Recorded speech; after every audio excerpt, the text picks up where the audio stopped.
Welcome back to Straight Facts on Tuesday. A slightly different lineup today. LB is not here.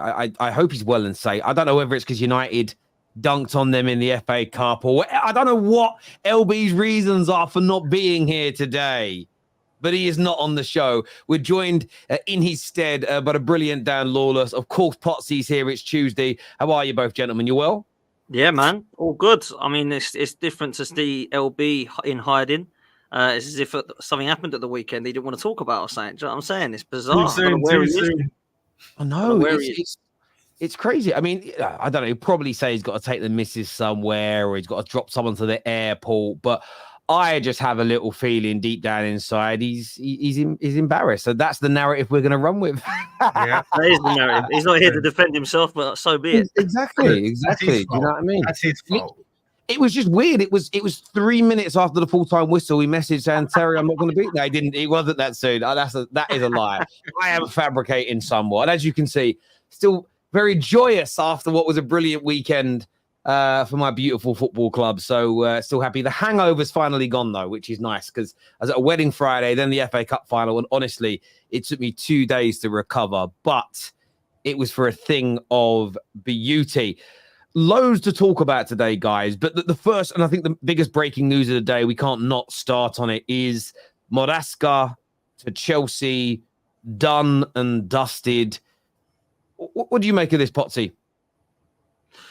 Oh, they're just a mess of a club, aren't they? It's embarrassing. I mean, is he better than Poch? I don't know. It's a really strange one, but it's not strange that he's left Leicester, if that makes sense. Because reports are that Leicester are going to basically start on between -6 and -15 in the Premier League. So I can see why he's jumped ship. He's like, look, I've got you up there. Now I'm going to go move on. But I just think it's a strange one for Chelsea. Chelsea have been trying to start again for the last 3 years now. Like, they've tried to start again freshly with Potter. They've tried to start again freshly with Lampard to come in until they start freshly again. Then they started freshly with Poch. And then, let's be real, I'm not a huge fan of Poch. I don't think he's amazing. But he actually probably did the best out of the bad bunch that was at Chelsea and ended the season fairly strong. And then now they just go, let's just start again. And we'll start afresh again. Like, for me, it's bizarre. I don't think this guy has got the credentials to take Chelsea further forward any more than what Pochettino had. Like, let's look at what he's won in the game and what he's done in the game. He's learned and he's coached similarly in a bracket of Mikel Arteta in terms of who he's learned from and stuff like that. So that's probably what they're looking at. But for me, Pochettino has got more experience than this guy from what I know. Anyway, please correct me if I'm wrong, because I don't know where this guy has coached before. But I just look at it and I look and think, if it didn't work with Potter and with Poch, how is it going to work with Maresca? Now, they might give him unbelievable amounts of money in the summer. I'm not so sure. But what makes me laugh the most is the tweets I've seen from Chelsea fans that had this guy nowhere near their list of managers they wanted. And now all of a sudden they're really excited. I've done my research. I look at how this guy plays. Why was he not on your list then? Do you know what I mean? If you're really happy about this guy, then fair play. If he was on your list of I'm really impressed from Leicester, and that's all good. But for him to be selected because he can now get the best out of Enzo Fernandez, that for me is wild. This guy was £100 million. If you're going to sign someone for £100 million and go through 3 managers until you finally believe you've got someone that can get the best out of him, you've been conned, mate. Yeah, into a player who's clearly not £100 million, doesn't have a position, no one can get the best out of him. Now we're going to sift through managers to try and get in a guy that, we think he might have a plan for Enzo Fernandez. How about have a plan for where Chelsea can go in their future and try and spend £1 billion to compete? Because at the moment, they've spent £1 billion to try and get back in the top 6. And it looks like they've failed at that now this season because of what happened at the weekend.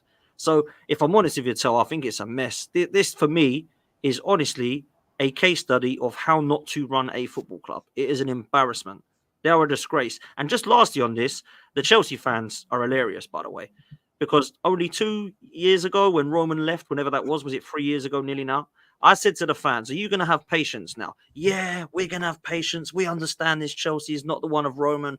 We're going to have patience. We're going to give it time. I said, right. So it's going to make, what, 3-4 years of you potentially missing out on titles, going for trophies and trying to scrape in the top 4. Yep, that's what we believe it will be. It might be a top 6 finish a couple of times, but we're all good. 3 managers down, all the fans going mental because they're not competing and winning stuff. This isn't patience. This is mad. Trust me. This fan base are absolutely hilarious. And long may it continue, because I think this Maresca guy is going to be no different to Poch or Potter or any of these guys whatsoever. So that's where I'm at, personally. It's interesting you bring that up. I mean, that's one of the articles that's out in the Evening Standard today that's been briefed by Chelsea, that Chelsea were won over by the new manager's plans for Enzo Fernandez as the appointment draws near. They've also spoke about how Chelsea want to do what Arsenal have done. They've looked at how well Arsenal were doing competing wise, and they've gone, actually, we want to go out and get a sort of Pep disciple. We want to play a particular way. We want to do a long-term plan now. Lawless, do you think these things should be red flags to Chelsea fans in terms of the sort of potential changing of directions, another different profile of manager, and sort of the fans being sold the sort of, this will unlock Enzo, this will get the best out of our youth? Do you feel like maybe Chelsea fans are being spun a line here? Yeah, that does sound sort of like PR to me, that a big PR move. Oh, wow, Enzo, finally a manager that can, because a lot of them Chelsea fans I spoke to are, big fans of Enzo and believe there's a good player there. Maybe there is, and that's music to their ears. And this sort of changing approach, like I said, long term. Chelsea don't do long term. Chelsea fans don't do long term. So someone like Maresca, if you're looking at him as this project, as this other Arteta that's going to come in and eventually get them to where they want to be, they haven't got the patience for it. They haven't been programmed that way, through their time in the Roman Abramovich era.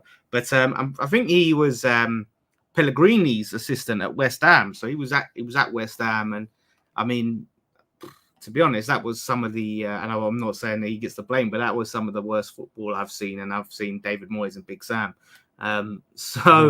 But I think just because he happened to be I don't know how closely he worked with Pep, because he was in the development squad. So I think people are looking at that and saying, oh, he worked with Pep, and plus he's bald with a beard, so he could be the next Pep. If that's the case, just give me the job. There's a big fashion for bald guys with beards at the moment. But Chelsea, like I said, for this, he has to go into that club. He has to hit the ground running.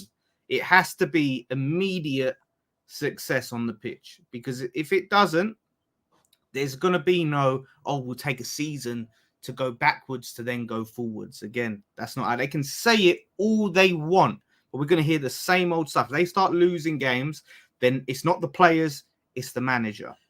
That's what they're going to look at. So this is just a weird one for me. It is a very weird one. It could work. It's a gamble, but it's a gamble. I'm actually listening to you working out who's talking. Is it the picture of Maresca, or is it you? Look at that. I mean, that is impressive. I'm telling you, I'm gonna be picked out for a job next. See me soon at a club coming to near you. But yeah, man, let's be real. It's the ownership, though, isn't it? We haven't really spoken about it much. It is the ownership of the club. Like we can talk about the fan base, we can talk about the players, we can talk about what managers they have. This, to me, and I said it earlier, case study of how not to run a football club. I honestly do not see how they go forward with this ownership. I don't get it. Do you know what's interesting for me? I said on a video I did a couple of hours ago when the news was announced that the deal was done. I don't know enough about Maresca to say whether he's going to be a success or not. I've read some really good things. So you can go back and find articles from 2 or 3 years ago where he's mentioned and spoken about as someone that's tipped to become a top head coach or a top manager. So there's pedigree there. I've watched how Leicester play football. Really impressive. Really, really impressive how they perform. There's also other elements about what happened when he was at Parma. Of course, there's no experience in the Premier League. He's never had the pressure of being at a Man City where the buck is going to stop with him with what happens on the field of play. So I think there's some really exciting elements for Chelsea fans to go, wow, this works. There is also some areas that they should not be ignoring around the manager. But when you focus on the ownership, Potsy, you're spot on. I'll tell you why. They seem like they might be sticking with the plan of building this young squad and developing it, which is a positive because whether you like it or not, they're going in the same direction. But it's the chopping and changing with the managers they have. They fall out with Tuchel because they see things differently. They go for a long-term plan like this one with Potter by giving him a 5-year deal. 9 months later, he's sacked. They then go for a sort of, not quite a win-now manager with his CV, but an experienced manager. But they do it on a short-term contract, and Chelsea fans laud this and say, I love it because if it doesn't work, it's cheap to get rid of and we keep moving forward. They're now going back to an even more inexperienced manager on a long-term contract, and the way the PR, the way they've briefed the media, and this is what you've got to remember, it's how Chelsea are briefing these journalists, because these journalists haven't been prepping these articles for 2 or 3, 4 weeks. No one knew about Enzo 7 days ago. Nobody was talking about him. And yet there's some really detailed, really good articles that have come out. That's all been briefed by Chelsea in the last 24 to 48 hours. And they are telling the Chelsea fans that, you know, we're continuing on the same project. This is the direction we're going in coaching-wise now, and we're going to get to the top. And the bit that makes me worried, if I'm just a football fan, as a Man United fan, I hope it goes wrong. I don't want them to be good. Why would I? I don't want any of you lot to be good. I only want it to be Man United at the top. But as a football fan, it's the stories about unlocking Enzo that worry me. Why? I saw this consistently at Man United with this player or this manager is going to get the best out of Paul Pogba. This manager and this player and this signing is going to make Luke Shaw look world class. This signing and this is going to make Anthony Martial the best striker in the world. And we're going to finally have to pay Monaco that Ballon d'Or clause within the contract. And that's the vibe I'm getting. It isn't what they're doing. For me, it's never almost what they do. It's what they say. It's how the Chelsea board brief people. Do you get where I'm coming from? It's all sometimes they make it sound a little bit too neat and perfect. You know, like those old-fashioned police and rom-com movies from Hollywood? The police ones always start with a bad thing happens. There's 2 detectives. One's a clean-cut guy and one's a bit of a degenerate. And they find out who the bad person is. There's a big fight scene at the end. They both nearly die, but they don't die. And they kill they murder about 60 people, but never get in trouble. Bit like Die Hard. The rom-com, boy meets girl, girl hates boy, girl starts to fall for boy pisses girl off, they break up, there's sad music for 3 minutes, then they get back together at the end. You know, it's neat and it's tidy. When they brief the media, Chelsea, and by the way, my club have done this, it's why I recognize it, it's too neat and tidy. There's red flags everywhere. And the problem is with this conversation, too many Chelsea fans don't want to have it. I don't think everything's terrible, but I don't think everything is perfect either. And I find Chelsea fans are either, it's all perfect, it's all great, I'm so excited, I've done my research, it's amazing, or they're the other end, which is, let's burn the whole damn club down. And I don't think either are going to help. I don't think either are going to help them move forward. As a fan base now, they've got to get behind this manager and be patient.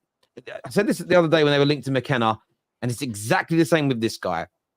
Your expectations have to be based on reality. And the reality of this situation is you're bringing in a very inexperienced manager who's going to be naive and wet behind the ears. He's going to make mistakes. He's going to mess up. The best do it. Pep not having any width at the weekend. He's going to make more of them, though, because he's younger. If you are supporting the decision, it means you support it and stick with it. None of this, he's got 3 strikes for me. He could use those 3 strikes up in the first 2 months. He's young and naive. You've got to either support it and actually get behind it and understand the environment you're in. This idea that he's an inexperienced manager, he's going to come in and do what Zidane or Pep Guardiola did straight away. Get those thoughts out of your head. The likelihood of that, you're more likely to find rocking horse shit. You really, really are. And I think for me, that's my bugbear with Chelsea. Their ownership keep chopping and changing their plan and changing the course of direction, which is an issue. And then it's the fans. They're so polarized. You add all those things together, it's got the recipe for toxicity. Therefore, if it's a toxic environment inside and outside the club, it will fall apart. So that for me is what I don't think I've got no issue with him getting the job as manager. There's no issue with taking a risk on an inexperienced guy. It can work. He may be the person to really set them on fire. But I think there's a bit too much PR going on around it. I think there needs to be honest conversations from Chelsea fans. And then maybe I think you progress as a football club, personally. Yeah, I think, I think the fans need to know what they want, because you're saying fans need to focus on the ownership.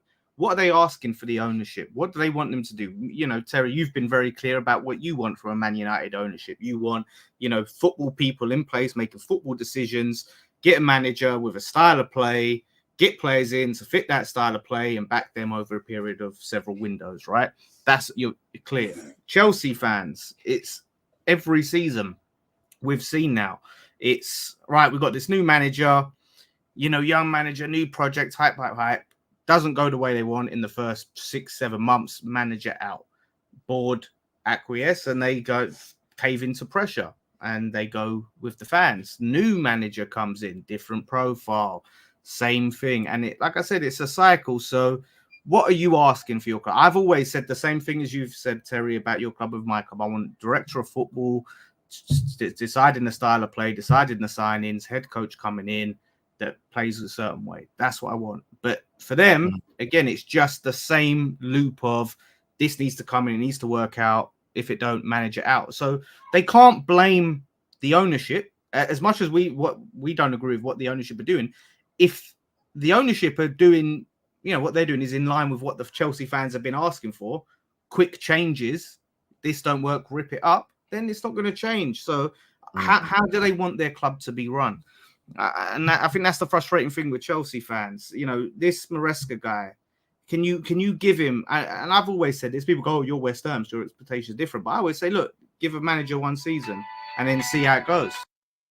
But I think when it comes to like how long do you give him, I always view these things. So when they were linked to McKenna last week, again, Man United are linked to McKenna. I'm not against it. But I would understand the reality of the situation if he comes in. So we look at players as an example. We've brought Mainu through. I think Mainu has the ability to become one of the best midfield players in the world. I don't think that is an outlandish statement. I think he is technically gifted enough. He has scored some really good goals so far. We've just seen him absolutely be brilliant in a cup final.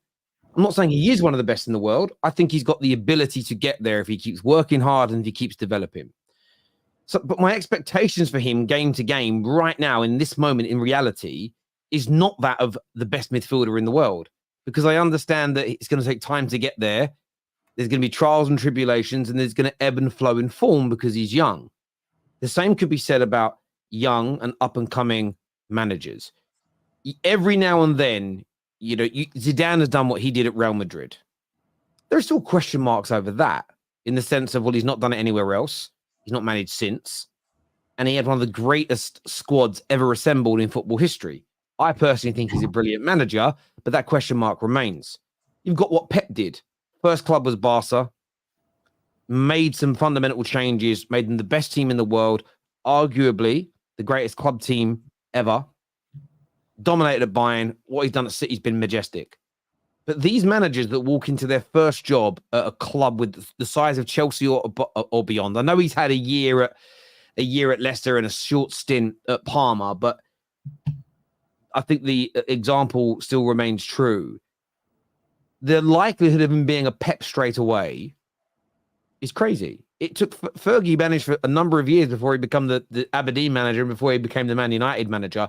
Most managers have to build up a CV. Most managers need time to make mistakes and learn from them. The same as every single person in every single job, in every single industry in the world goes through. So I think when it comes to the expectations, if you know what you've got to temper your expectations, not in terms of the final destination, but in the time it takes to get there.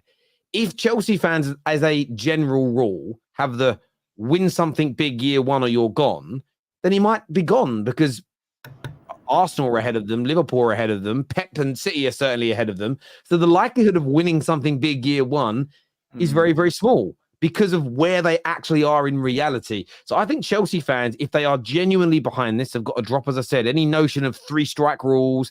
I think what they have to do is get behind him, give him a 2 to 3 year period, unless it's going dramatically wrong, unless they're sitting in 17th, 18th in the league, haven't won a game in 12, out of all the cup comps. But, you know, unless there's an extremity, they've got to get behind him. They have to, because otherwise you're never going to progress, because Chelsea are not the Chelsea that used to be able to just sack managers and win. They don't have the core. They don't have the group. They don't have the spine of a team that can manage that. So it's almost like they want that standard and they want that behavior, but they're not waiting until they have a squad that can cope with it. So it's a little bit chicken and egg at the moment with Chelsea. One needs to come first, and they're not quite there with it yet. So I can understand the expectations coming from the spend, because when you see your club spend that sort of money, right? You say, well, we've spent £1 billion. We should be achieving this. This is where we should be, and that comes with some expectations. But like you said, the reality of the fact that that 1 billion was spent very poorly needs to hit home. And now you need to realize that you've got a big mess to start to undo. And what you're doing is that process, like I said, sacking managers is not working. Try something else. Let's just try and be patient, because it's going to take a long time to dig out of that. But I understand it's like, look, we're spending money. We must be doing this. But like I said, I just think it was, you know, I think a lot of fans were excited, you know, when they were spending big, crazy money and doing all these selling players to Saudi and getting ridiculous fees and spending that again, signing Brighton players. I get it. But I think it's just the reality is that you've messed up massively in that window and you're miles off it. I think they're miles off. I hear that. This year from Jonathan, a super chat says, what do you want the Chelsea board to say? We've got our third choice. This is a business. They need fans to be excited. Yeah, I mean, it's a fair point. I think that it's about fans, though, not just blindly drinking the Kool-Aid and understanding that of that article that he's going to unlock Enzo. He might unlock it. Enzo might unlock Enzo, but don't be suckered in by it. Remain level-headed and balanced, in my opinion. Ronnie here says, be careful, Terry. You will change your tune if it actually clicks. Laughing my ass off. But what have I said? I've said that this could work. I have very clearly stated that I have no issue with the manager, but there are question marks and red flags over the way the ownership have been behaving. But equally, I'm not sitting here unequivocally saying it will not happen. Now, you could argue that sitting on the fence. I call it being objective. There are elements of this that I think are exciting for Chelsea fans. There are elements that I read and go, you don't need to say that at this point. I'm a bit worried about this. Will they give this manager time? What if they're saying that Poch was not sacked for the style of play or the falling out over transfers? They're saying he was sacked because he didn't get Champions League football and he didn't win a trophy, the standards. So if those standards are then in place next year for a manager who essentially will have his first season in the top flight and then his second season as a manager, if that's his expectation and he's on a 5-year deal and he doesn't reach them, is he going to be sacked if you're going to keep the standards the same? These are questions Chelsea fans should be asking. That isn't, though, me saying he is going to flop. It's an awful appointment and there's no way this works. I haven't made those claims because I don't know enough about him as a manager to say that. But right, you can have doubts, and then you could have doubts if it, right? Let's just say me and Lawless doubt that the ownership will get it right for Chelsea to go win titles again, right? Let's just say we've made that statement. If that happens, what is the problem with me and Lawless going, blimey, I didn't see that happening, but fair one. Proved us wrong. Your opinion. You're allowed to be proved wrong in sport, right? The opinion. What's wrong with that? Nobody wants to be wrong anymore. It's like a crime if you're wrong about something. That's what it's supposed to be about, isn't it? It's supposed to be the other way around. I don't think Manchester United are going to win a title in the next 2 years. If they do, I'll go, whoa, fair play. They got it right. That worked. I'm not going to sit there and go, I won't be able to go on YouTube again. That'll be me done. Like, what is it? I don't get it, man. There's a lot of arrogance from some, but there's also a lot of insecurity in the world. And me and KJ were talking about this privately the other day. We were just talking about YouTubers in the football space in general and how some are behaving. It's almost like their football opinion. It's like their new album that's come out. And an artist, a musician, whether you're a rapper or a singer, it doesn't matter, same difference. You're judged essentially by the quality of your music, right? The quality of your songs. Some football fans that make content or put out tweets or make videos, they believe that the quality of their content is based on their opinion. I'm like, I don't actually think it is. Your opinion is important, but actually it's about being open-minded. It's about how fun the situation is. It's about the challenge. It's about who you bring on. It's not really about your opinions per se, that make you popular, but there are some that are. I don't mean this rudely, but they're so delusional. They think me being right is what's going to make me grow, and it really isn't. It's because I think even the biggest YouTubers in the world, the Goldbridges, Robbies, they get every bit as much wrong as they've ever got right in terms of an opinion on is a player going to work or not, who's going to win this game or not, who's going to win the league this year or not. That isn't why people tune in, because your opinions are right. Your thoughts on football as a general view need to be there, but there are a lot of people that the way they talk, it's like their opinion's a diss track or something. It's kind of weird how they're so focused on that opinion being right, and that opinion being right is more important to a lot of content creators nowadays than their team actually winning. It's like with Ten Hag. I think Ten Hag's got to go, but if he stays, I want him to be successful. It's not I won't wait for every single second to go, I knew he should have been sacked. Because my opinion is... And if he stays and wins you a league, you're not going to sit there and lose sleep over the fact that you thought he should go. And people go, you want him to go and he won your league. I agree. I agree. I really do. And it's weird how it's sort of gone. Like I saw a YouTuber the other day. All he was talking about all day Saturday was how everyone's going to be eating their words today because Ten Hag is so crap. And then at the end of the game, he was celebrating like other Man United fans. But I was thinking...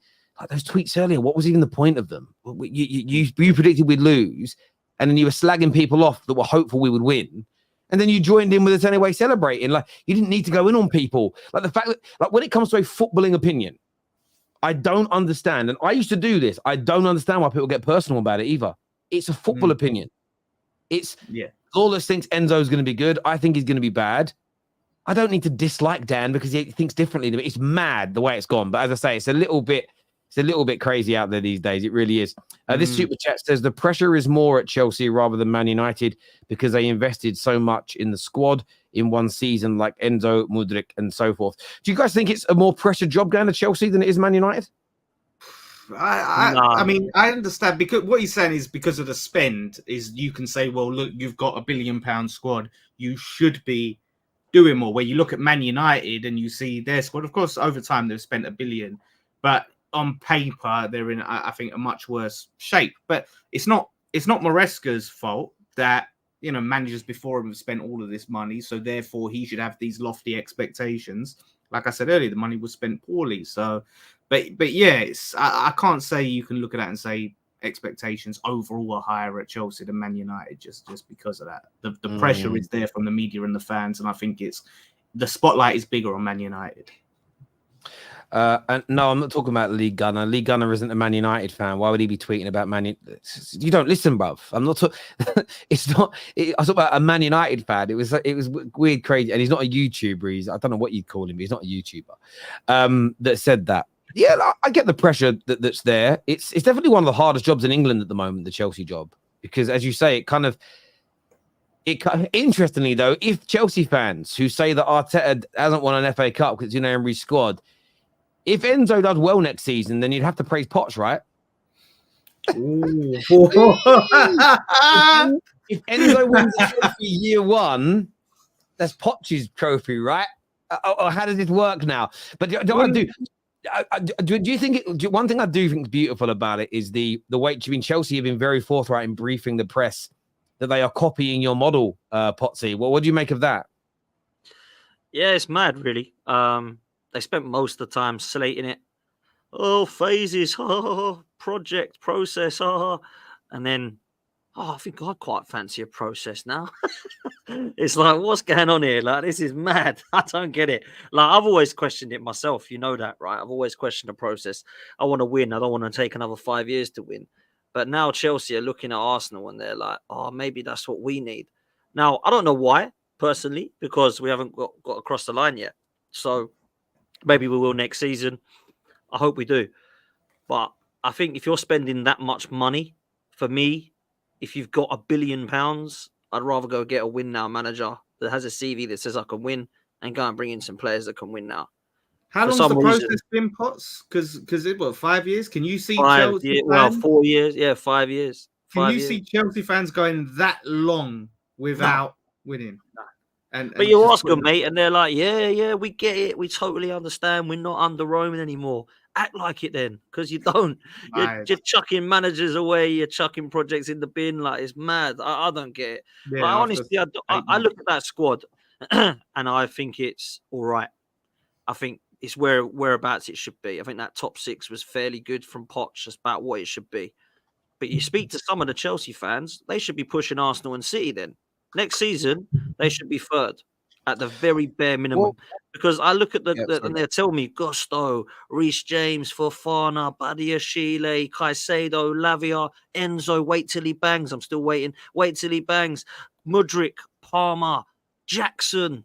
Go on then. Go catch up City and Arsenal if they're that great. I don't think they are that great. I think they're about top six. That's what it should be. They've had injuries, I get it. I totally appreciate that James is a quality player and was injured. Fofana's a quality player, has injury problems. Obviously, Lavia's not kicked a ball yet for Chelsea, and he's a baller when he does stay fit.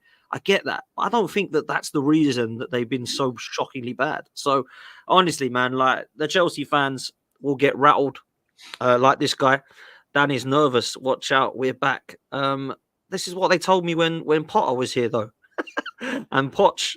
now it's Maresca. What's the difference? I don't get it. What you said, Dan. I've had a lot of Chelsea fans reach out to me, a lot in the group chats, that believe they've got a lot of world-class players and or world-class in the making. So, Nkunku world-class, Reece James world-class, they've got Gusto, Caicedo, Enzo, all on sort of the way to becoming world-class. So you would, if they're happy with this appointment, which most seem to be, and they've got that good a squad, they're gonna be busy this summer as well, which is interesting. They're looking at a striker. For a title, then. Should be a title challenge then for Chelsea.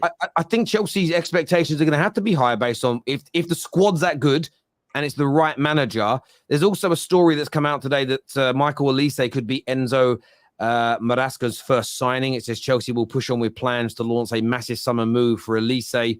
You're looking at around 60 million in a release clause. How good a piece of business, Lawless, do you think that would be for Chelsea to bring in Olise as the first marquee signing under the new regime? Yeah, I think that would be a quality signing. Obviously, to see he's been at a club like Palace, and he's been balling. So to see what he could do potentially. Again, we're talking about the potential of Chelsea, obviously, rather than the reality we've seen. But the potential is really high. Like I said, question marks over the manager. But if it all clicks, it's a great signing. I know he's got some injury concerns, which they had big injury problems, Chelsea, last season. Now, I know Poch was given some of that blame for his coaching method. So we'll see if next season those injury worries are sort of alleviated. And then Olise can come in and hopefully get over his injury problems. But, yeah, 60 mil, again, that's one of these players that has to come in and be, a key player in your first season. You can't be looking at him now as, like, the future. They desperately need some experience. And as much as, like I said, Olise is a good player. What is he? He's still quite young, isn't he? 22, 23, something along those lines. 23. So, yeah, it's a good player, but there's still too much youth going on there. They need Can I just ask where he's going to play? I don't know how he's going to get in this team, because I'm being told that Madueke is one of the best one-on-ones that has ever existed. Mudryk is much better than Martinelli. You've got Cole Palmer, who is by far better than anything that Bukayo Saka can ever dream of being. So how's he going to get into this side? I can't see him getting a game. Maybe he'll have to go to Man United or somewhere else.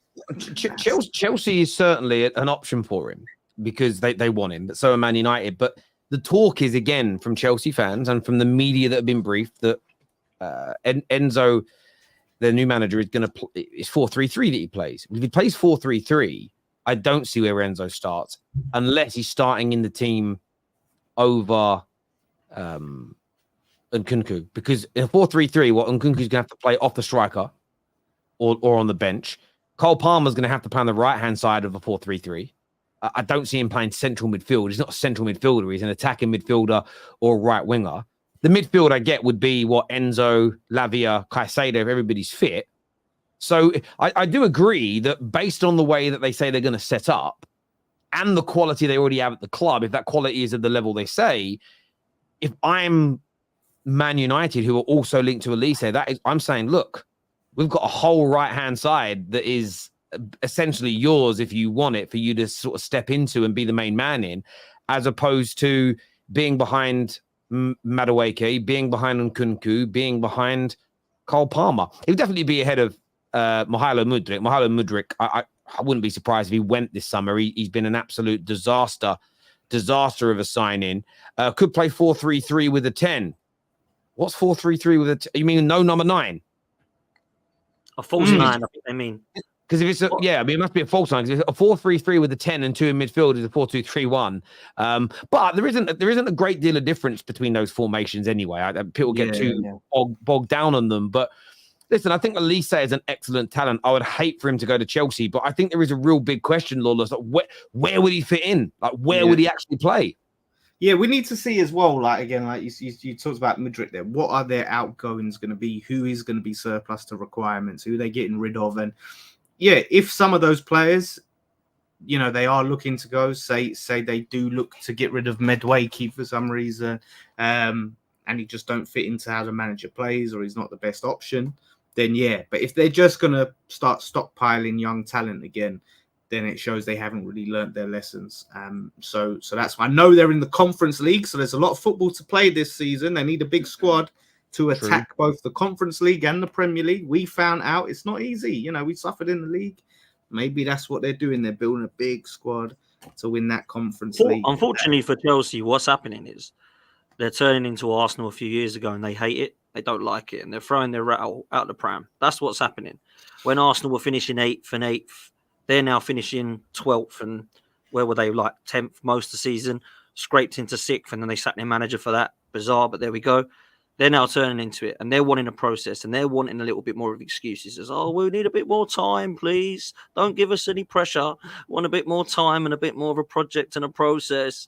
That's what's happening. And then what they're doing, if you've noticed, even in the chat now, is they're saying that they've got 5 or 6 world-class players, which apparently was what Arsenal were being laughed at for calling Saka world-class. Now they're calling Palmer world-class. They're calling Caicedo world-class. They're calling Mudryk world-class. They're calling Nkunku world-class. But we're not allowed to say that Rice, Ødegaard, and Saka and Saliba are world-class, but they're allowed to say those players are. Biggest offender right here, Don. Yeah. There he is.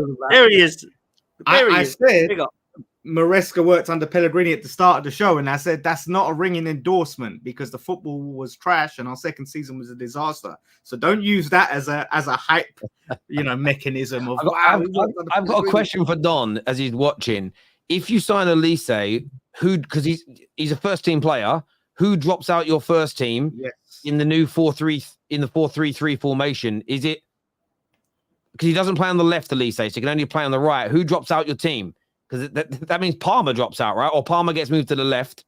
Why would you move one of the best players in the season from the sort of central right-hand side to the left? Where does he fit in, brother? Genuine question. Where would you fit him into that 4-3-3 if you get him? I'm dying to hear that answer. This here says, I see Nkunku, Palmer, Olise. I can see Sterling, Madueke, and Mudryk leave this season or at the latest next year. Wait, I mean, listen, that's also maybe you do that. Maybe you play a false 9, but then again, neither Olise or Palmer play on the left or rarely kick the ball there. So what you're then doing is taking 2 players who are, we know how good Cole Palmer is. He's been amazing this season, but that comes from the right. You're then changing his position. You've got Olise, who is famed for the right-hand side, cutting on his left, changing his position. For me, what you're doing there, Chelsea fans, and maybe it will work, but I want to throw this out. You all fumed last season at Poch putting square pegs in round holes. Surely, ahead of time, you're not advocating for another square peg in a round hole. Surely you're advocating for play people in their best position. So the question is, if you move to Enzo's 4-3-3, where does Olise play if you sign him? This one for me. He's answered. Work. Oh, what did he say? Let me find it here. Is there? Hang on. Here we go. Don was the guy who flamed Poch for not playing players in their right positions. He's not playing them in their right positions. Yeah, in a 4-3-3, it's sticky. He'll have to play a 4-2-3-1 with Palmer, Olise. But then if he plays the 4-2-3-1, who plays in the midfield? We know that Enzo and Caicedo can't play together.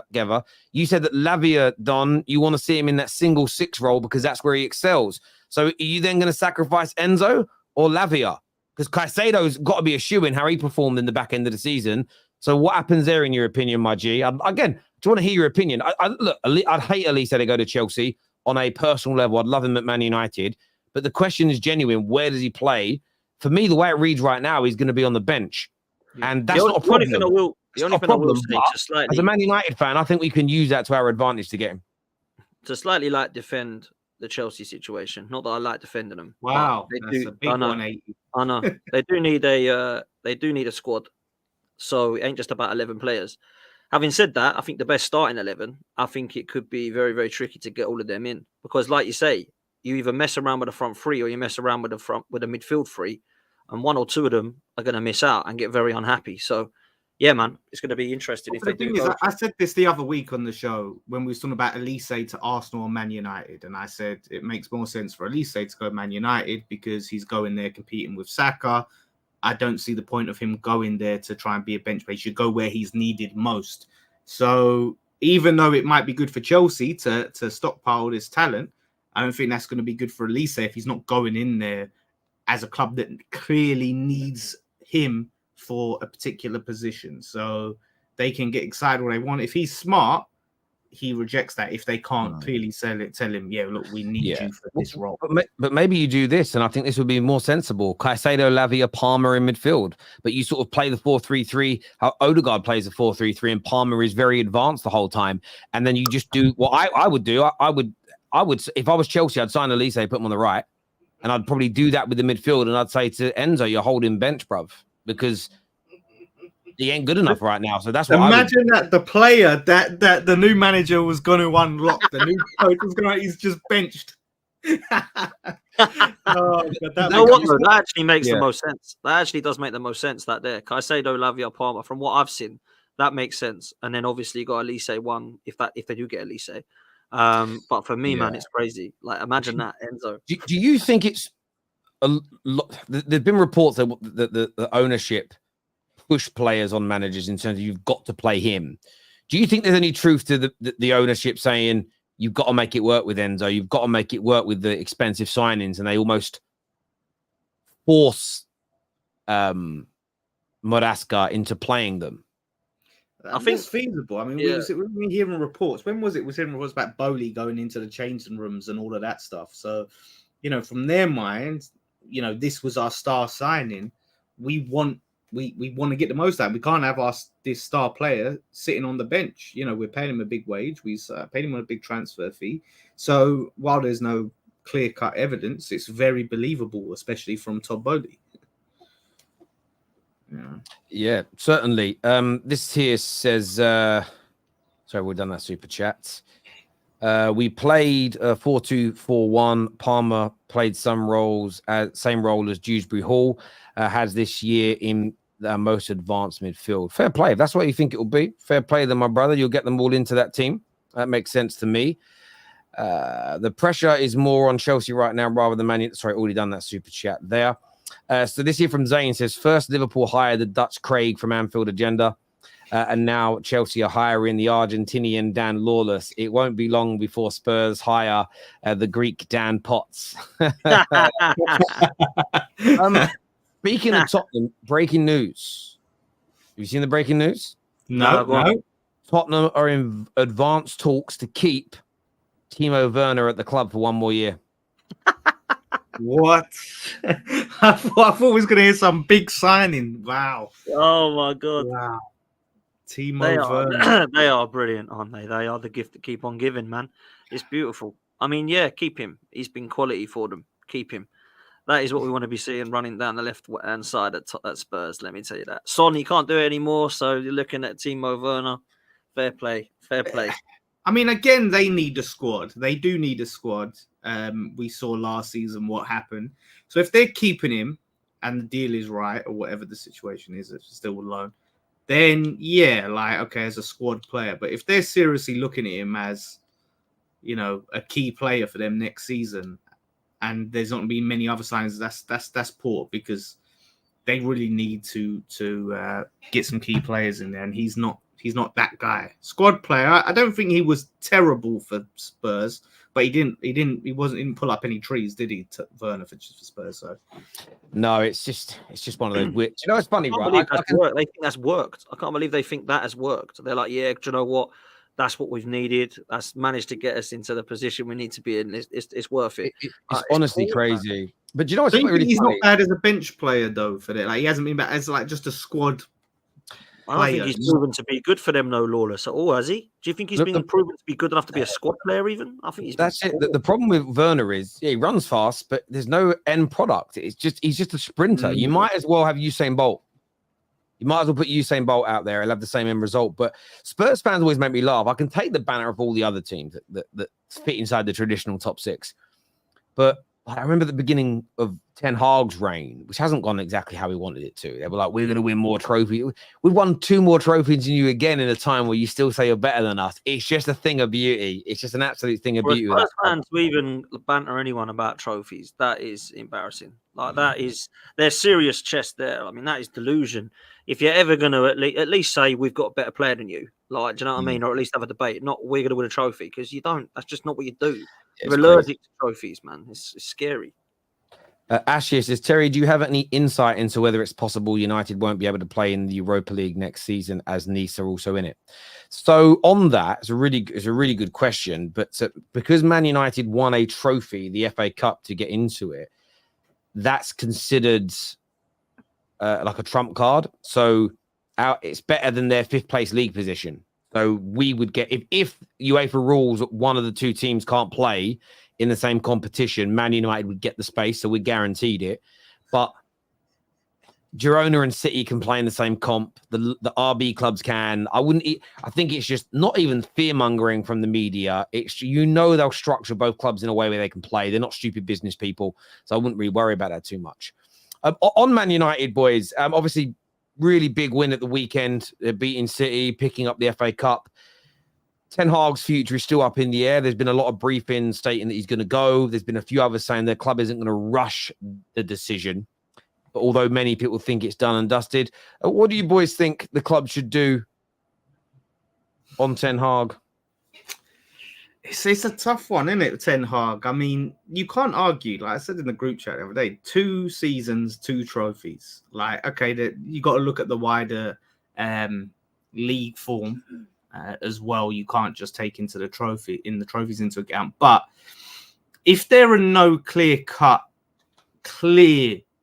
improvements on Ten Hag, do you look at it and go, okay, maybe now we've got this new model. If Ten Hag is happy to work as a head coach and we present him our plans of what we're trying to do, and he can present to Man United that he can work within that structure, then I feel like, maybe he deserves a chance to show that he can work under this new structure that Man United are trying to push. I mean, I said I think that's trophies wise, he's doing good. He just needs to pick up that league form. He needs to, I think, get away from transfers. I think that's been his downfall. Transfer wise, he hasn't got a good track record of what he's brought in. You take that away from him and he's happy to have that taken away and give him some quality players, save him for himself, then yeah, I feel like keeping him wouldn't be the worst thing in the world. I think you always have to look at Manchester United striving to be the best, because that is what you've always tried to be. The last decade hasn't looked that way, right? And I don't think Ten Hag is the best. Now, what I will say, to caveat that is there better than him available? If the answer is not really, and you want to go in for Zerbi or Gareth Southgate or take a punt on one of the ones that have just come up from the Championship, I just think, what is that going to be massively changing for me? Is that massively striving for the best? So would Ten Hag work under a structure that is Wilcox and what's the name, Ashworth and Barada, all these guys? Do you think that is the way forward? Now, if you give Ten Hag till Christmas and say, look, we don't really think you should be here, but we're going to give you till this time as a fan base, then fair play. But actually, I think these guys that are coming in need to believe and trust in this new manager. I'm not so sure that they can do that yet. But Ratcliffe is apparently saying that he might keep him now. I don't know what the best is for the fans or what the fans want. Personally, from the ones available, there's only really Conte, Mourinho, and Tuchel that has any form of CV that you would look at and go fair play. Most of the fans I speak to don't want any of those 3. So maybe you just keep Ten Hag because I don't really see I don't know what Man United fans want, Terry. I've been on here quite a lot talking about Man United, saying, do you want a process? Do you want a project? Do you want to win now, manager? No one really knows. They're just so done with it. They're like, I don't really care. I just want to win. Well, you just But have one. But You just that's have the one. So that's the you know problem what I mean? with a lot of Man United fans. It's someone like, no, we have to continue what Ten Hag started. But he's in a Glazer process, which you all say will fail. So why continue with a process that's already got lots of problems? We have to start again. And when people say, do you want a project manager? I think, again, it's defining what that kind of look like. Man United need to gut the entire club. Some bits are not even directly football related. The whole club needs gutting. And our new ownership needs to be sure that Ten Hag is the person that can do that. Can he not just say it in a meeting, not just say it in an interview, but can he really lose the volume of power he's got and remain happy? Can he have his control over transfers taken away and remain happy? Can he, whatever they decide on how we have to play as a football club, which people still look at like it's an alien concept. It isn't. This is how we operate under Fergie. It's just that Fergie was from an era where the manager controlled what it looked like. He then got his coach to train it. Fergie very rarely took coaching sessions at the club. He didn't coach the team. He was the manager of the club. In the same way that the sporting directors kind of aren't. They don't manage the team. Your head coach sort of does it. So the club's always done this. It's just the roles have got new names and they're slightly more fragmented now than they used to be. There's more jobs than there used to be. But it's because clubs are exponentially bigger now than they used to be. There's so much more that goes on at a football club now than 30 years ago. Squads are bigger. It is what it is. So I look at it and go, it all depends. There's so many factors that are not even about Ten Hag personally for me. Does he have a pedigree of coaching the style of football we want as a club? The players that we've been scouting the last 6 months, 9 months that we're talking to, is he the right man to bring them alive? Does he have the right... does the manager have the right character for what they want? And that's not a dig. It's they know what they want to build. And they have to get all these things right. So I think too many fans are focused on, oh, can he, he won us this trophy, or with the structure, he could probably cook. But maybe he isn't even in their mind's eye. On his CV, got the style of football they want to play.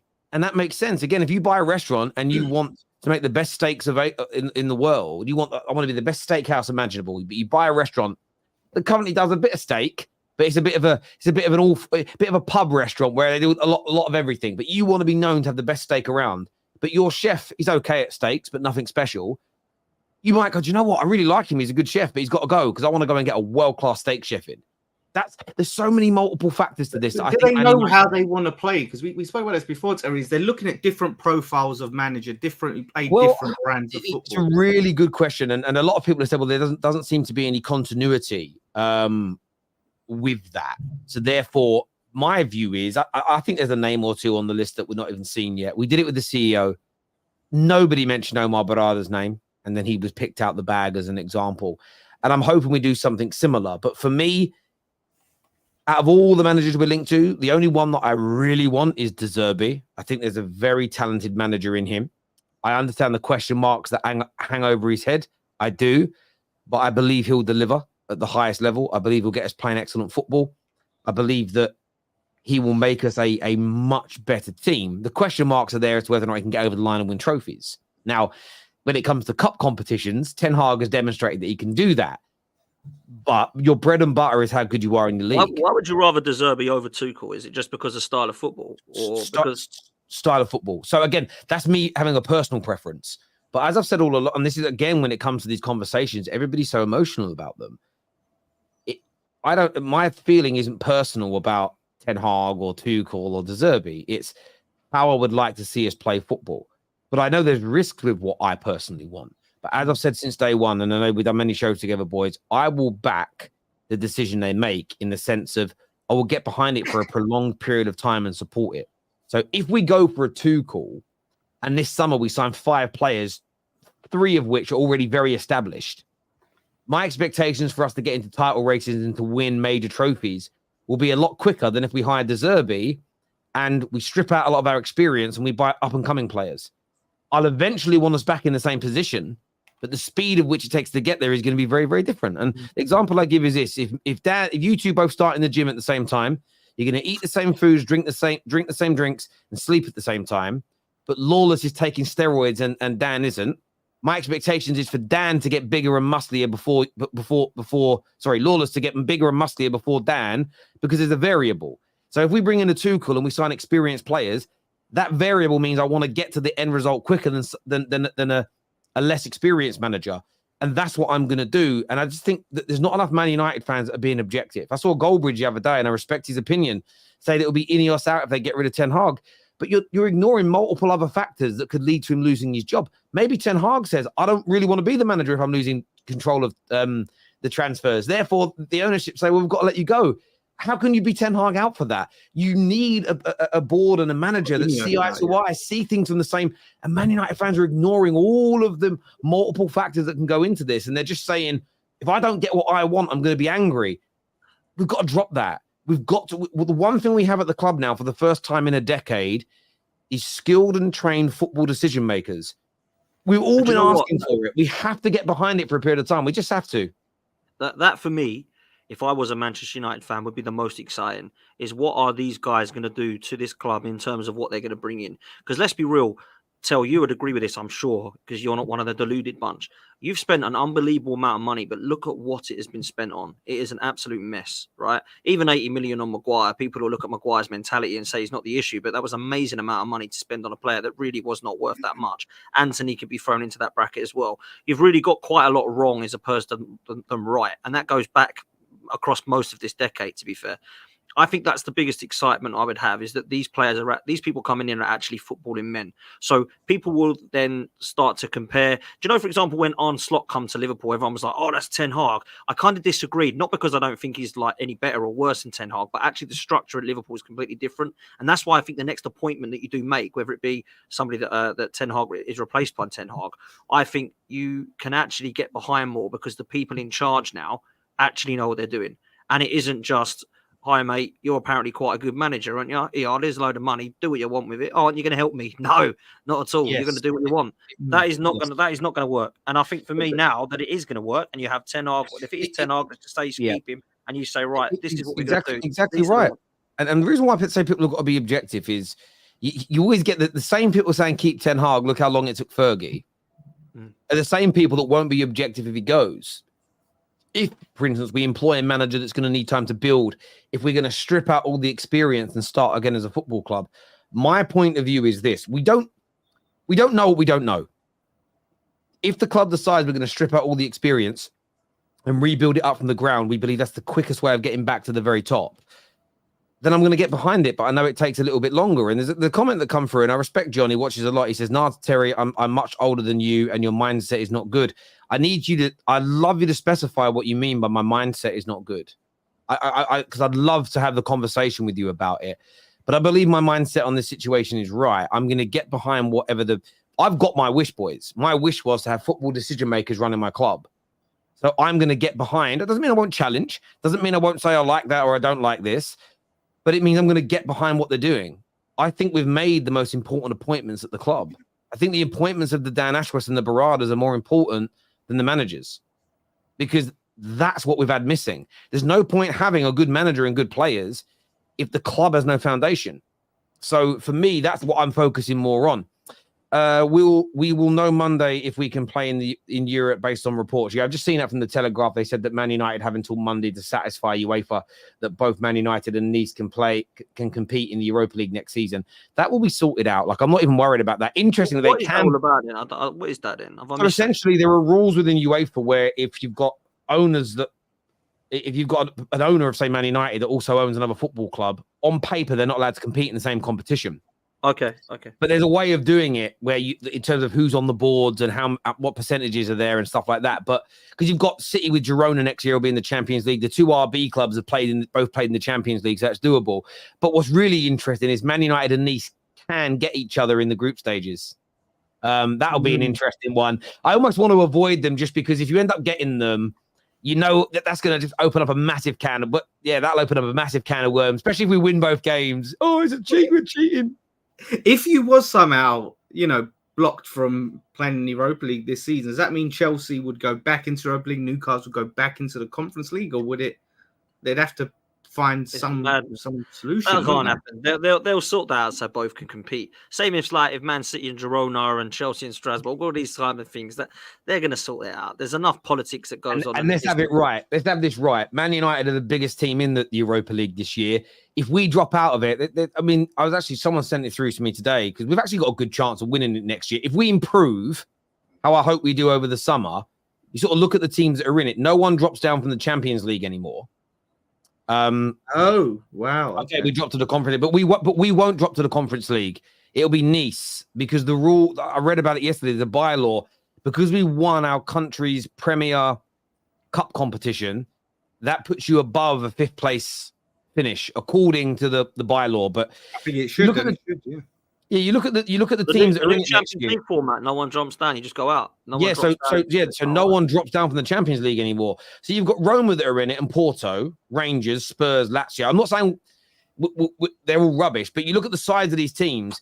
The Europa League needs Man United in it. They're the biggest teams. Like there's no way UEFA are going to go. The biggest team that will bring Man United match days in the Europa League will get more views than a lot of clubs get in the Champions League. I think we could all agree on that due to the size of the fan base. UEFA are not pushing us down to the conference. Otherwise, they're just not doing it, in my opinion. So, unless they want to boost the Conference League up. Yeah, they could. Can you imagine? Can you imagine? John here says, by the way, Terry, no disrespect intended. No, listen, I don't take it disrespectfully when people challenge me, my bro. I actually like it. I like more of it. But I like you, when you guys say I don't like your mindset, I like you to specify so I know exactly what you're talking about. That helps me a lot. I like it. I love the challenge, people. So please don't worry. Diego here says Terry is what we call a featherweight fan. He says he goes with the wind. He goes with whatever direction is popular, like the Ten Hag out agenda. He doesn't think for himself. He follows like a sheep. But this is a fair point. It's a fair point to raise. But it is wrong because I don't have an agenda against Ten Hag. I've also stated if these same football decision makers say they're going to keep him, I'm going to support it in the same way. So how is that the same as a Ten Hag outer? Secondly, my reasonings for wanting the manager to go have been very, very different from everybody else for the last 6 to 7 months. It's about what I think will improve the club quicker. And I believe new regime, clear everything out, start again with a completely fresh canvas, I think will improve faster from that position. Now, you as a Man United fan should hope I'm right if we do that. Me as a Man United fan, if we don't and stick with Ten Hag, I hope I'm wrong because my only agenda is Man United being better. So I wouldn't necessarily call that a fair weather fan that goes with the wind. I think it's a very different opinion to what most people hold. Thank you very much for your feedback, my friend. I appreciate that loads. This here says from Donna, what Mr. Flewers and Mr. Lawless, cute boys. Do you know what? I saw the comment earlier saying Donna doing Dan dirty before I'd see that. And now I've seen she wants to do it, Jay. I don't know, bruv. I don't have an issue with replacing Ten Hag, but it has to be for someone better with quality and experience, not the likes of Southgate and Frank. Again, I get that logic and I agree, but doesn't that also mean the quality and experience of coaching football in the way in which the club wants to play moving forward in the long term? So say we want to play football like the Zerbi plays, but Ten Hag doesn't want to lose control and power over the transfers, doesn't want to play the Ajax way because he said he doesn't want to play it, Man United. This is how we play here. Say he says, no, I want to continue what I'm doing. You can't have a manager and a board that don't see eye to eye. Not from day one. You can't. So we have to be objective and listen to the rationale and reasonings that come out before we judge. I think having almost like a predetermined thought around how you're going to feel after something happens when you don't even know the reasons why is crazy. That's what doesn't make sense to me. We need to be objective here and get behind the club. What key players is going to a team with no Champions League football and have seen their fans would rather them lose to make the champion? I talk about Spurs. Yeah, look, I mean, it's all a bit funny at Spurs. I've got a feeling Big Angie's gone by Christmas. Just an early prediction, and I think it might be him walking. Do a Conley in a press conference and just go mental again. By the way, regarding Man United, it looks like a Saudi club's going to put a 35 million bid in for him. Wait, what? For Right? who? Pardon, what? Casemiro. Oh, really? Casemiro. wow. That's good. That's good. Casemiro. Well, people keep telling me we're not going to get money for him. Listen, these Saudi clubs and these MLS clubs, someone like a Casemiro is such a big draw because of his name. Like they're so big. Like he's always going to, you know what I mean? We're not getting 35 million for him. That ain't bad. It also turns out him and Ten Hag, I knew he weren't injured on Saturday. I knew he pulled out. He pretended to be injured because Ten Hag dropped him. But I'm actually really proud of Ten Hag for doing that. He kept Amrabat in the midfield after he played very, very well in it. Do you know what I mean? And yeah, that's more. He should have dropped him months ago. Terry would be an excellent deal though if you get that much money. Get 35 mil for him. Yeah, that's class, man. Man United haven't had a midfield for years, and I'm talking years. Like, I mean, the Keenan Scholes one we don't go as far back as, but like, Carrick, and then I'm really struggling after that. Like, it's been years of poor midfielders. You don't look at that midfield and go, wow. Well, listen, Mainu, I'm a fan. I'm a big fan. You know, I'm a big fan of him. And he could be the one that you build your midfield around at the moment, which is scary to think he's a kid. But the thing for me is we shouldn't build it around Mainu. What Ten Hag said after the game the other day is right. I know how talented this kid is. This kid could be as good as any midfielder we've ever seen at Man United. Any midfielder we've ever seen, including Charlton, including Scholes. He could get to that level if he works hard. But more importantly, and this is why I keep saying to the fans, we need to get behind the club and create a club plan and try and play the same way for 10 years. It will not help Mainu if every 18 months we've got a new manager and a new style. Because if every 18 months we've got a new manager and a new style, he isn't going to develop either. There's a reason that Phil Foden has got to where he has. It's because of the continuity. Of course, Pep's a brilliant coach, but it's the continuity at the football club. It's so key. But I wouldn't build around Mainu. I wouldn't put that pressure on him yet. I wouldn't sit him down, Ineos sitting there and go, right, we're building the whole team around you. You don't put that pressure on a 19-year-old. You almost tell him, we're going to bring in some quality for you to play with. We want you to relax. We want you to enjoy your game. We want you to go out there and just express yourself until he's at least 22, 23. Then I think you can start saying, it's why Declan Rice did so well at Arsenal, even for the money, because he's not gone in as a kid. When Renato Sanchez was bought for stupid money, when João Felix was bought for silly money as 18, 19-year-olds and then said, you're the star now. It's mad. You do it at 24, 25, 26, different situation. So, yeah, I love Mainu. I think there's such a player in him. But, yeah, I wouldn't be publicly anyway, or even telling him we're building anything around you. It would be, because I don't even want to see him start every game next season. I want him to, he's still young, like his body still needs to develop. You play these youngsters too young. You start looking at Saka at the minute. I think Saka's brilliant. But his body does look like it's breaking a bit. You've got Rashford who's 26 going 27. He's starting to just look sluggish already. And that's because Niall's been playing consistently since he was 17, 18 years old. It takes its toll on you at some point. And I just want us to be mindful of him. Always an interesting super chat. Mr. Flewers, are you single and available? No and no. Is the answer to that. Oh, it says, Mr. Terry, I am looking for a man who can take care of me like a baby reindeer. What even is that currency? What is this currency? Yeah, does anyone know what country that currency is from? Someone let us know. Might be Indonesia or something. Maybe. Donna Cullen. She's an expat. Listen, the Baby Reindeer was a great show, and then I found out it was real, and it freaked me the hell out. It was. It was a madness. Joshua here says, this is my problem with the Ten Hag in, folks. They act like winning the cup. He raises everything this season. That ape's still there, like it or not. Let the football people decide. We wanted for so long. And that's sort of my view on this. And your bread and butter, though, is your league form. On Chelsea's new manager, would you buy a car worth 100,000, Enzo, or give them the key, or give the keys to your 16-year-old son? More so, give me the key to your garage. I get what he's trying to say. He's basically saying you're giving Enzo Fernandez this whole thing, and then you're basically giving.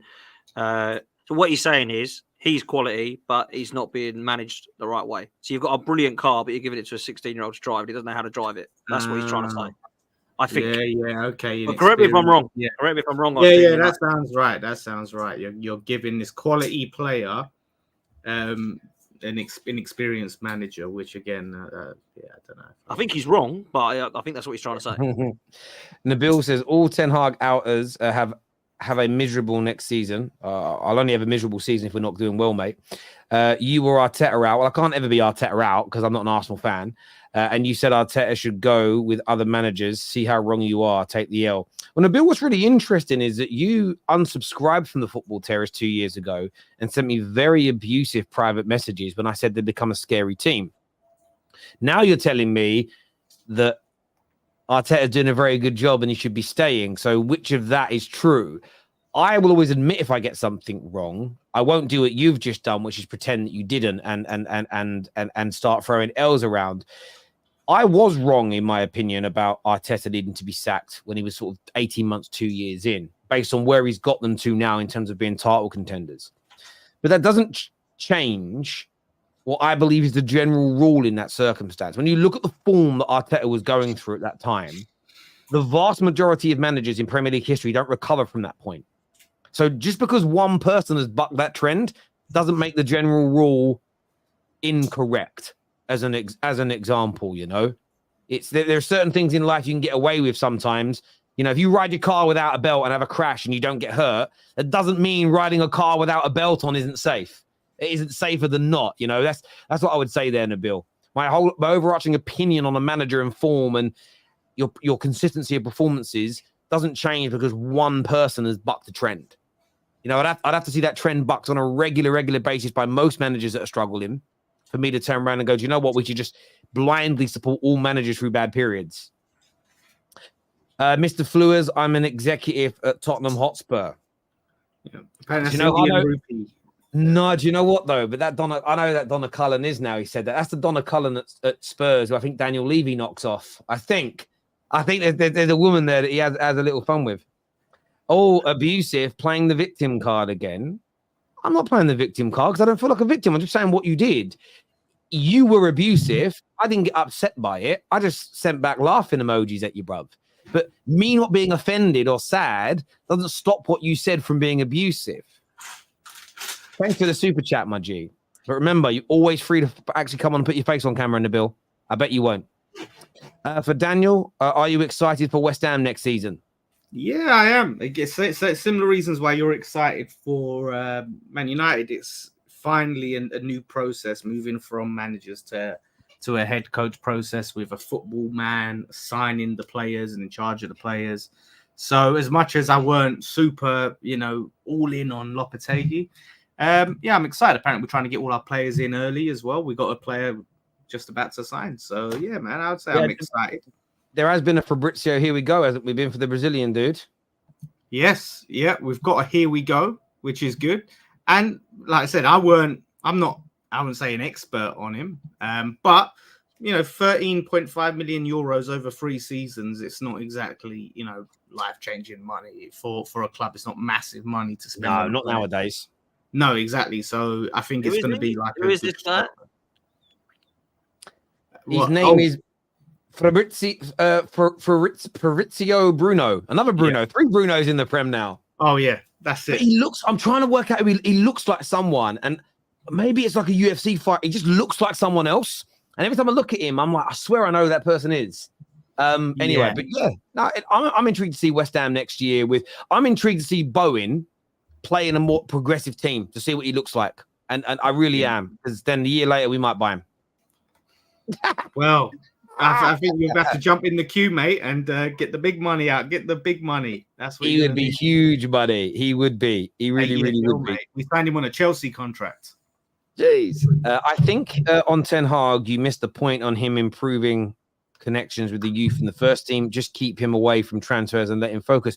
I don't miss that point at all, Austrian United. I think that's a really fair point. I've been impressed with what he has done in terms of the gateway for young players. But I still think a more consistent shape and style would help them develop further in terms of first-team football. And we've noticed in the last 4 games of the season, Arsenal onward, when he changed our shape, we suddenly started seeing much better performances from the Mainus and the Garnachos and the Amads because it was a better shape. So those 2 things that need to be considered at the same time for me. Speaking of Man United players, I wanted to get your opinion. I will go to Potsy first on this. A couple of reports in the last 24 hours, I've seen it in the Evening Standard today as well, that Arsenal, more so Arteta, has held some early talks about trying to sign Marcus Rashford from Manchester United. Thoughts on that, mate? Nah, man, I'm hoping that's a load of rubbish. I can't see how that is a priority area of the pitch for us. I don't think that is a huge upgrade on Martinelli or Trossard. I think he is a player who has been extremely overrated I think, probably by most of the fan base at Manchester United, but certainly by other rival fans as well. I've never been a fan of him. I think his mentality is shambolic. I don't really understand why anybody would want him after the season he's had at Manchester United. I wouldn't be giving him anywhere near 375k a week. And I just don't think it's a player that would suit Arsenal, if I'm honest with you. I need to see that sort of signing to me is very similar, or a player is very similar to the Aubameyangs, Ozils, Guendouzi's, Kolasinac's type signings that Arteta wanted to get the hell out of here. I see that mentality and I just think, not for me. I'm sure the boy's talented. I'm just a talented kid. I look at the goals that he scored in the last few seasons. He has one season where he scores 4, another season where he scores 17, then he goes back to scoring 4 again. Then he scores 17, then he goes back to scoring 7 again. It ain't for me. People are trying to compare it to Havertz. I don't see that we need a project player anymore. Like, I'm done with that now. I need players to come in like Declan Rice and hit the ground running. That we got to try and get ahead of Man City. I don't want any more project signings. And that would be a project signing for me. That would be trying to see what you can do with getting the best out of him. Nah, it might be awful. And also, you know, he's nearly 27 now, and people are like, look at the potential. And I'm like, this guy is not a kid. This guy was a kid 10 years ago when he first come on the scene. So I don't see it. I think it would be poor. He can only play in one position from what I can see. That is not the type of player Arteta likes. He likes versatility. I don't think he's a number 9. I don't think he's a right winger. I don't think he's a number 10. So he's basically a winger. And I think Martinelli and Trossard are better. So I don't see this one happening, so if I'm honest. And if it does happen, I'll be very shocked, to be fair. It's a weird one. It is a weird one. I spoke to an Arsenal fan who was determined that he starts for Arsenal when he gets in over Martinelli and Trossard. I agree with you, Potts. I don't think it's what you need. Arteta's got this weird "I can fix you" mindset of he loves taking these broken players and trying to do something with them. But like you said, this ain't the one. People was telling me, Arsenal say, he obviously have to take a wage cut. I mean, how much of a wage cut is he going to take to go from Man United to Arsenal? It's not like you're joining Nottingham Forest and you realise, you know, they ain't got a lot of money. Like, you're going there. Is he seriously going to take a big wage cut, relocate his whole family, obviously, to London? Yeah, I just can't see it. I just can't see it happening. That'd be a mad one. This is some of them ones you can't just have him being like this squad player that plays, you know, gets 5 minutes off the bench here and there. Like, you're signing him to be a big part of your team. So I do think he probably needs to move on. But yeah, for Arsenal, just go out and save that money and get some clear upgrades for positions you need. I understand we all need a squad, but now those players that are your starters have to become your bench players, and the new players bench them because they're that much better, and that's how you're going to get to the title. It's not a priority area of the pitch at all for Arsenal. You know, we need a number 9, we need a midfielder, and then we need some backup players that are going to allow for Saliba, Odegaard, Saka to get the rest that they need. Left wing, we've got Trossard, we've got Martinelli, we have got Jesus, to be fair, that can play there as well. I don't see that there's any need whatsoever to be bringing in somebody like this. It's just a pointless signing. It would cost us too much money. It would cost us madness each week. And I'd rather put that money towards a proper number 9 signing, or of course a midfielder that I think would take us forward. So yeah, not the priority area for me at all, man. So I get your here points. I said about Rashford. Rashford's had 2 poor seasons for United this season and 2 seasons ago. All the seasons prior to his first bad season were very good. Last campaign was very, very good. I am desperate for him to not go Arsenal. I've had this thought for about 2 years on Rashford. If he leaves, he's going to cook. I genuinely believe if he joins Arsenal, he will kill it. If he joins a City, he would kill it. PSG, Bayern Munich, I think he would kill it. I think he's a tremendous talent. He is a good goal scorer. he is no different, though, to so many other players at United who have just come a cropper because of all the problems internally. And I'm not saying he hasn't made mistakes. And I'm not saying that he hasn't done things wrong. But isn't it interesting how we have a player that, goes out and drinks a little bit and the whole world is like, what a disgrace. And then you get a Jack Grealish that everybody celebrates getting drunk. Now, I know Jack Grealish is part of a team that's winning, but the behaviors are the same. And I think that Rashford has kind of fallen foul to, like, when you're at a club that isn't achieving, you get a lot more stick for doing the quote unquote unprofessional things. And if you're part of a team that is winning, and I understand that to a certain degree, but I think there's a tremendous player in there. And my opinion of him hasn't changed. I hope that between him, the new ownership, the new manager, if there's a new manager, they keep him and I'm not saying, I don't think he's fallen out of love with Man United. He was in absolute tears at the weekend after picking up the FA Cup trophy. And some people didn't like that. I love seeing it. I actually quite like seeing sportsmen and women, really, when they win or when they lose. I quite like seeing the tears and the emotion come out. I think it shows how much it matters and how much it I remember watching first footballer I ever saw cry, actually. Gaza was the first when we went out in the semi-finals, and that was like, listen, the amount of stuff he's got away with because of those tears, because it made the world endear themselves to him. I remember watching Ian Wright walk off the pitch after being knocked out of Europe crying. I'm thinking, oh, look how much. I remember just as a kid thinking, like, Arsenal are out, but how much it means. And when I saw Rashford the other day, I couldn't work out whether he was just, I've had a terrible season by my standards, by the club standards, and I'm so proud that we've delivered, because he was very good at the weekend. I was very impressed with him. And or whether he was crying because he kind of knows it's going to be the last time he kicks a ball for Man United. And I think I think if he can, the one thing he hasn't had, and I'm not like a lot of United fans that use this as a way of defending Sancho and Pogba and Martial, but won't use it when it comes to Bruno Fernandes or Rashford, is that he's also been a victim of all the problems at our football club. And equally, when you mention the Aubameyangs and the like, the only reason the Aubameyangs were seen as bad is because they joined a club that had poor behaviors at the time, and you almost become sort of, even if you join with the right attitude, you can become corrupted by it. Does that make sense? Because it's how everybody else behaves. And I think Marcus Rashford joining an environment that Arsenal have now, you would get the very best Marcus Rashford for 3, 4, 5 years. And if you could get the very best Rashford for 3, 4, 5 years, he is worth the set transfer fee and he is worth the salaries, because he would score and deliver and win you so many points. So I hope it doesn't happen, because my fervent belief is that wherever he goes, if he leaves Man United, he is going to absolutely destroy it. And if it is to leave Man United, I hope it's abroad, because I would be in so much.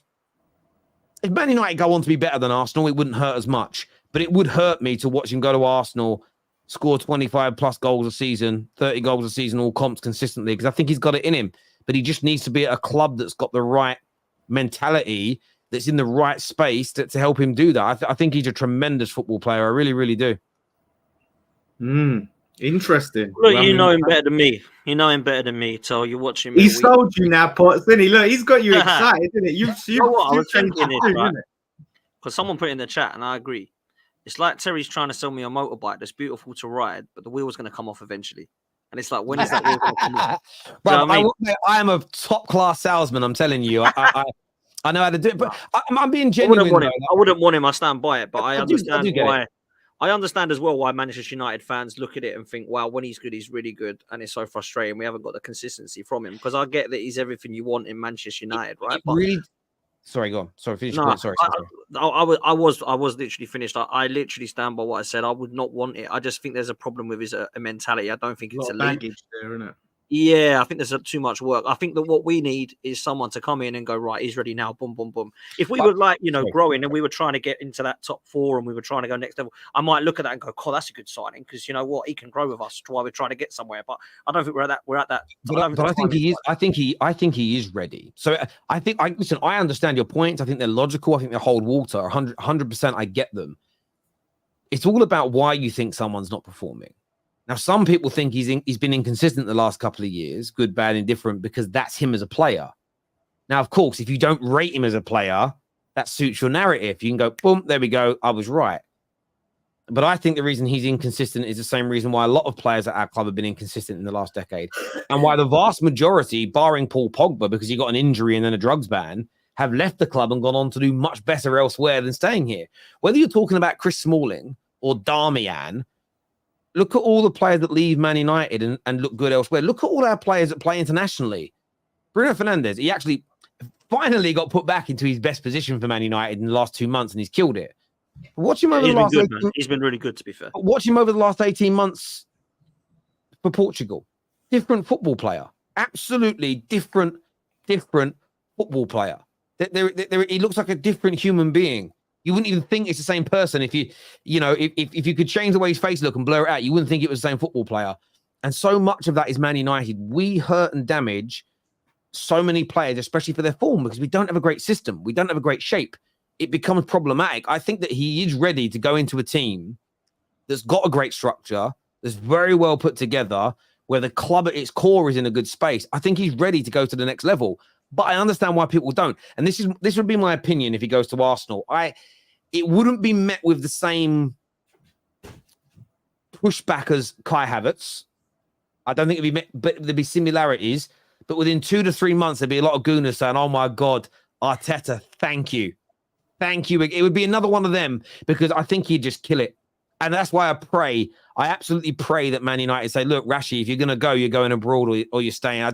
I'd be so gutted if he joined Arsenal or anyone in the top 6. Maybe not Spurs because they wouldn't do anything anyway. But I'd just be so gutted if he joined any of you guys. It really would. And this is the one thing I say to Man United fans. It's Arsenals and Barca's and PSGs that are looking at him. And you're all sitting there going, "He's not good enough." Sometimes you've got to put your bias aside. I've seen players like St. Maximin and Zaha. People have told me for years, all better than Rashford. Look what clubs came in for them when they were leaving their respective clubs compared to who's coming in for Rashford. You have to look at that. There's something in it. There is something in that, in my personal opinion. Who is trying to buy your players when they're leaving? Is it a team in Saudi? Is it a team in the Portuguese or Turkish leagues? Because, by the way, congratulations to Zaha. I think he won his first league medal at the weekend. But let's not compare the standard of Turkish football to a La Liga or a Bundesliga or the Premier League. It's a much lower. I think most of the top 5, top 6 teams in England would win those leagues every single year. So, yeah, look, I think he's a tremendous talent.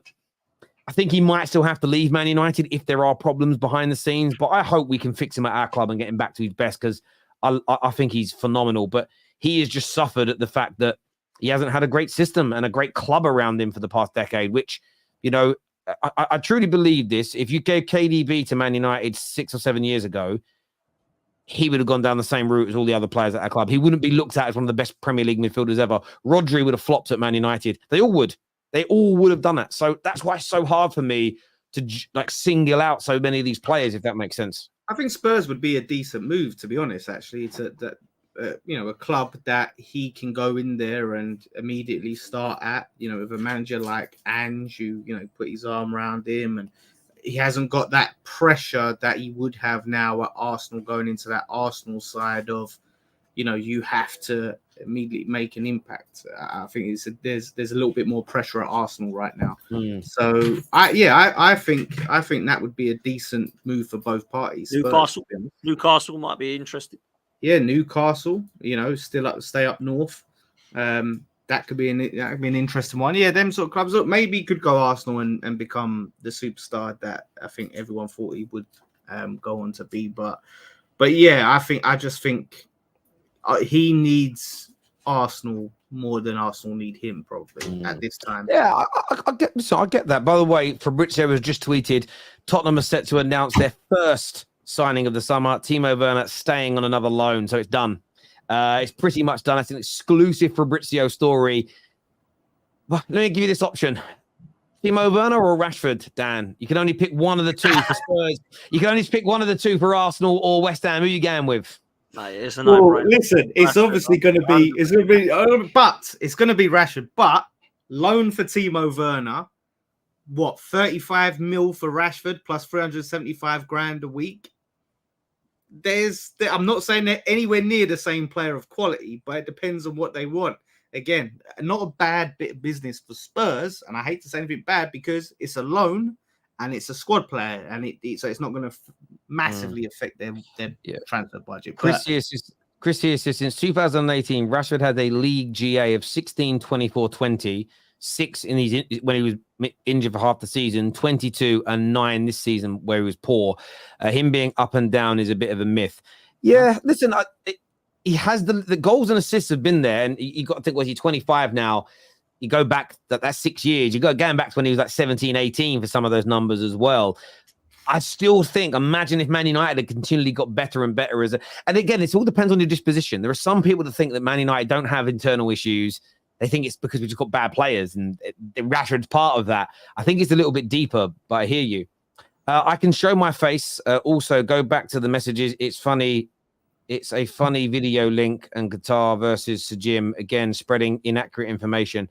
I didn't spread any inaccurate information. I share what mainstream media outlets are saying and give opinions on it. I'm a football fan, Nabil, you pleb. I never claimed to be the source, you bell end.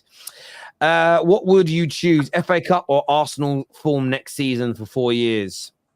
Oh, I think that's for you. Yeah, that's... I would pick Arsenal's form because, again, because you haven't expanded on this. Because Arsenal's form would mean that I could win an FA Cup, I could win the Premier League. You could win. So yeah, make the assumption that you won't though, but you play like Arsenal. You play really well. No, I'm not going to win it. No, because I want a trophy. Yeah. But if the assumption is play like Arsenal and you might win a league in that point, I'm going to play like Arsenal and have a chance of winning the league over an FA Cup, even though I think the FA Cup is special because by definition, if you're good enough to win the Premier, you're good enough to win any competition, right? But if it's play like Arsenal but not win anything, I'm never picking that. Great question, though. I really love that. There's a lot of questions here, by the way. Dan, lots of questions asking you out. When you rub your beard, it's cute. There's lots here from Cullen. Where's Potts? They've been on me, Terry. Show Potts some love, Donna. Show Potts some love. It's cool, Donna. I'm an Arsenal fan. You won't like me. Trust me. It's all good. Why was my face red last week? I got sunburnt. I think it's sunburnt. Terry, my heartbeat stops when you turned red. Oh my God. I love how it's these 40 rupees. Terry, don't be scared of me again. I don't bite. Oh, I wish you would. This year says Terry, No, I don't need a walk, but thank you. I don't need a walk, but thank you very much indeed. I appreciate that. That's a great... what the hell is happening today? Chris here says, I'm 50-50 on Rashford. It's definitely a risk, but we have to trust the judgment of Edu and Mikel. They make the decisions regardless of our opinion. This is true. I am buying Mr. Werner for personal reasons. Oh, geez. She is out here and she be on it. But look, I want to say a big thank you to everybody who has tuned into the show today. Please make sure you hit like buttons. Please make sure you subscribe before you leave. We have another super chat actually from Breathe, who says, Breathe Greatness. He says, I think Rashford would cook at Arsenal. We have no one in our squad like him to score from nothing. It's a good point. He can do that. He can do that. Do you agree with that, Poch? You don't have anyone at your squad who can score from nothing? Listen, I think we do. I don't think scoring goals has actually been the issue at Arsenal, although I would get a number 9. But I don't think the left-hand side is what we need to look at. I think through the middle is where we're at, man. Number 9 for me. You are the Martinelli super fan, so of course you would. Yeah. I love Martinelli. You know I do. There we go. Look, I want to thank everyone who's tuned in, boys. Always a pleasure to speak. We're back tomorrow with Straight Facts with Hussam and Mohammed. Until next time, take care. Goodbye. God bless. And I'll see you all again soon.